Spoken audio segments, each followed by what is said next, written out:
Hello, folks. We've got the tips for the weekend of the 12th of December 2020. And as you know, Lord Reags is miles ahead in the competition, the year-long competition against the Telegraph's tipsters. The finalists thereof being Ray Thomas and Shane O'Cass. I got a lot of respect for Shane O'Cass. I got a lot of respect for Ray. He's a terrific guy. And I'm just so sad that there's so many miles behind me. I've been leading the tipping since, I think, the last week of January. I've been unheaded, and they can't catch me. So there's no way they're going to beat me for year-long honours in the Lord Reags vs Daily Telegraph friendly tipping competition for 2020. Actually, Ray won it not last year, but the year before, and I took him his trophy, his engraved trophy, down to Royal Randwick Racecourse and left it for him at the Secretary's office. And Ray, congratulations for back then. But sorry, you're going to have to have commiserations this year because you guys got no chance of catching Lord Reags. Now, let's get down to it. The tips for Saturday, December 12, the racing is at Royal Randwick. This is round 50 of 52 in the friendly tipping comp. Lord Reags against the Daily Telegraph finalists being Shane O'Cass and Ray Thomas. In race 1, Lord Reags has gone for a 125 to 1 shot, believe it or not, because I'm so far out in front I can be a little bit luxurious. We're hoping this thing comes third place or second. Loose Wire, 125 to 1. I think the only other one I've tipped at longer odds was 150 to 1, and it ran accordingly a few months back. But this is 125 to 1. So let's, fingers crossed in the first event that this thing scrambles into a place. Loose Wire. Race 2, Crack Neck, 8 to 1. Race 3, Miss Fox, 33 to 1. Race 4, He Runs Away, 7 to 1.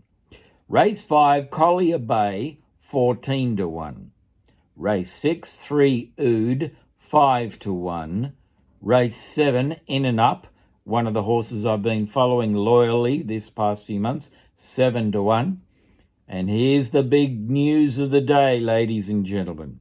The big news. Race 8, the Villiers. Named after Barbara Villiers, one's 7th great-grandmother, who was the royal mistress of King Charles II, the saviour of horse racing. Almahaha at 66 to 1 is Lord Reags' tip in the Villiers, believe it or not. And we'll be cheering from the grandstands if it comes a place or even spoils everyone's chances and wins. Kerwan's Lane, race 9, 10 to 1. And the final event with Darren Flindell calling the action at Royal Randwick tomorrow. Word for Word to come in first, please, Darren. Do your best to call Word for Word coming in first at 25 to 1. Love Darren like a brother.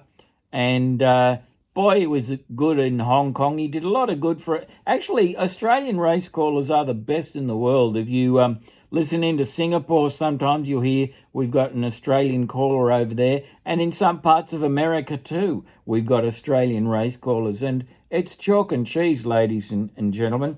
Australian race callers, we are so detailed in our race descriptions, whereas most American callers, they just call... Some of them just call the numbers, first, second and third across the line, and they don't mention any other runners from fourth to last.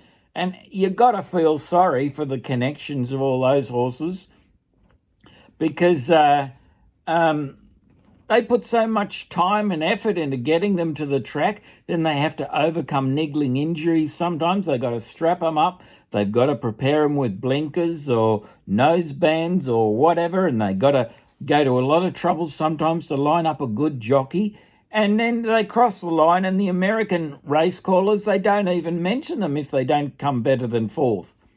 So I'm so proud of our Australian race callers, and one of the best in the business in terms of greyhound racing was Paul Ambrosoli, and how blessed was Lord Reags working 12 years with Paul Ambrosoli at Richmond Race Club every Friday night. What a great time in my life that was.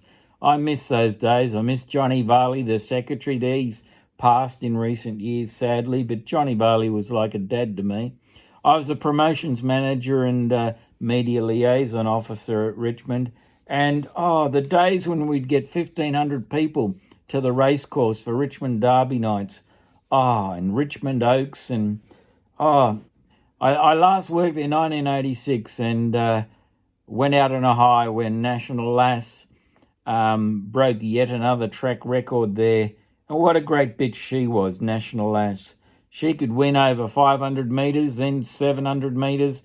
Whatever task you ask her to do, she'll just race and race and race and love every metre of it.